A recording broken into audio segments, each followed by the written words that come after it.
अलीगढ़ में पति की हत्या का 24 घंटे में खुलासा, पत्नी और प्रेमी गिरफ्तार। अलीगढ़ के थाना गंगीरी क्षेत्र के हिमाचल गांव में हुए सनसनीखेज हत्याकांड का पुलिस ने महज 24 घंटे में खुलासा कर दिया। मंगलवार देर रात गोली मारकर हत्या किए गए ऋषि कुमार की हत्या का आरोप उसकी पत्नी ललिता और चचेरे भाई नरेश पर लगा है।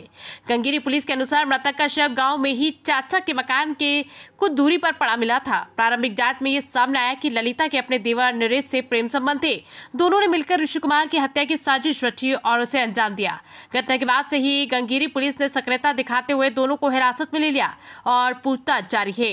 महज 24 घंटे के भीतर हत्या का पर्दाफाश किया गया। पति की हत्या में पत्नी और उसके प्रेमी की भूमिका दोनों संदिग्ध थी। दोनों से पूछताछ जारी और आवश्यक कार्रवाई की जा रही है।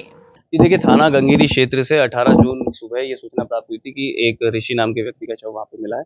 तो इस सूचना के आधार पर थाना पुलिस फील्ड यूनिट और क्रिमिनल इंटेलिजेंस विंग देहात द्वारा और सभी वरिष्ठ अधिकारियों द्वारा मौके पर पहुंच के मौका मुआयना किया गया, आवश्यक साक्ष्यों का संकलन किया गया, तहरीर प्राप्त कर सुसंगत धाराओं में 175/25 थाना गंगीरी पर एक मुकदमा पंजीकृत किया है।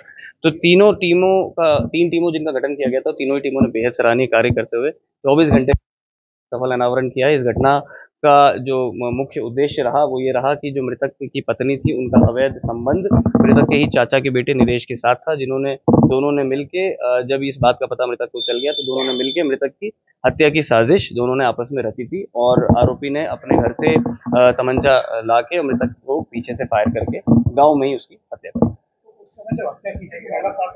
महिला जब हत्या की थी तब साथ नहीं थी। ये योजना पहले से बनी हुई थी कि जब इसने हत्या कर दी तो उसने वापस जाके महिला को बताया। महिला इसी के मुख्य आरोपी के ही घर में उस समय थी जब ये बात बताई गई।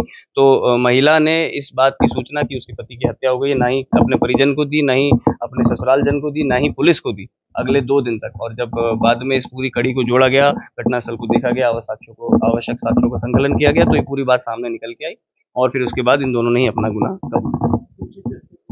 इन्होंने 315 बोर के तमंचे से एक राउंड फायर किया था कान के पीछे से, जिसमें मृतक की मौके पर ही मृत्यु हो गई थी और उसके इलाज के लिए भी ना महिला द्वारा ना ही उसके भाई द्वारा किसी तरह के कोई प्रयास किए गए, ना पुलिस को बताया गया, जिससे उनका जो मोटिव है, जो प्रिपरेशन है और जो सब्सिक्वेंट कंडक्ट है वो सब कुछ क्लियर होता है।